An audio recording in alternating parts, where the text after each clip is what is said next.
BNP chairman Tarique Rahman বলেছেন, নির্বাচন যদি নিরপেক্ষ, সুষ্ঠু ও বিতর্কহীন হয় তাহলে ফল মেনে নিতে আপত্তি নেই।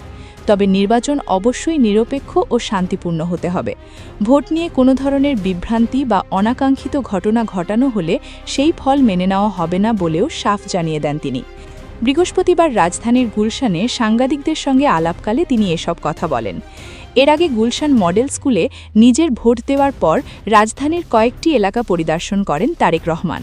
বিএনপির এই শীর্ষ নেতা বলেন, সারা দেশে বিচ্ছিন্ন কিছু নির্বাচনের ফলে প্রভাব ফেলতে পারে কিনা এমন প্রশ্নে বিএনপি চেয়ারম্যান বলেন, যারা এসব ঘটনা ঘটাচ্ছে তাদের বিষয়ে জনগণের নেতিবাচক ধারণা তৈরি হবে, কারণ এসব ভালো ঘটনা নয়। তারা বিভিন্নভাবে মানুষকে বিভ্রান্ত করার চেষ্টা করছে। ভোটের ফল গণনায় দেরি হওয়ার সম্ভাবনা নিয়ে জানতে চাইলে তিনি বলেন, ফল গণনা দেরি হবার কোনো কারণ নেই। মানুষ দ্রুত ফল চাইবে। আমরা আশা করব নির্বাচন কমিশন জনগণের সামনে দ্রুত ফলাফল প্রকাশের চেষ্টা করবে। তিনি বলেন, নির্বাচনের ফল প্রকাশের একটি নির্ধারিত সময়সীমা রয়েছে।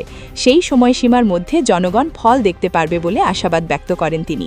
ঢাকায় ভোটারের উপস্থিতি সন্তোষজনক বলেও মন্তব্য করেন বিএনপি চেয়ারম্যান তারেক রহমান।